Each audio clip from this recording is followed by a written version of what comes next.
Hello good day. இன்றைக்கி தான் last day வெனிஸில். இன்றைக்கி வந்து ஒரு ஐலாண்டை வெனிஸில் சுற்றி பார்க்கலான்னு கிளம்பிட்டோம். நாங்கள் போகிற ஐலாண்ட் வந்து முரானாங்கிற ஐலாண்டில் எக்கச்சக்கமாக கிளாஸில் செஞ்ச ஐட்டம்ஸ் இருக்குது. அவ்வளோ சூப்பராக கலர்ஃபுல்லாக இருந்தது.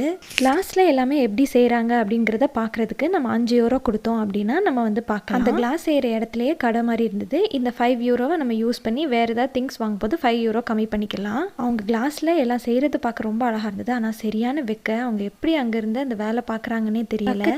5 நிமிஷத்தில் ஃபாஸ்ட்டாக அந்த குதிரையை செஞ்சு முடிச்சிட்டாங்க. அது எவ்வளோ ஹீட்டாக இருந்துச்சு அப்படின்னா அது மேலே ஒரு டிஷ்யூ பேப்பரை போட்டோன்னே அது அப்படியே எரிஞ்சிச்சு. நாங்கள் என்ஜாய் பண்ணமோ இல்லையோ குட்டீஸ் பயங்கரமாக என்ஜாய் பண்ணாங்க. இந்த ஷோ எல்லாம் பார்த்துட்டு அப்படியே கொஞ்சமாக அங்கே கிளாஸ் ஷாப்பிங் எல்லாம் பண்ணோம். ஃப்ரெண்ட்ஸுக்கெல்லாம் கொஞ்சம் கொஞ்சமாக வாங்கிட்டு போனோம். அங்கே ஷாப்பிங் எல்லாம் முடிச்சுட்டு அப்படியே நாங்கள் கிளம்பிட்டோம் வெனிஸ்லேருந்து. லஞ்சுக்கு நாங்கள் ஒரு சைனீஸ் ரெஸ்டாரண்ட் போனோம். டேஸ்ட் எல்லாம் பயங்கர சூப்பராக இருந்தது. எல்லாமே சாப்பிட்டு பிடிச்சிட்டு பில்லை பார்த்தா 19 யூரோ தான் ஆச்சு. எங்களுக்கே ஒரு ஷாக் ஆகிட்டு ஒரு 7 hours ட்ரைவுக்கு அப்புறம் வீட்டுக்கு வந்து சேர்ந்தாச்சு. நாளைக்கு பார்க்கலாம். பாய்.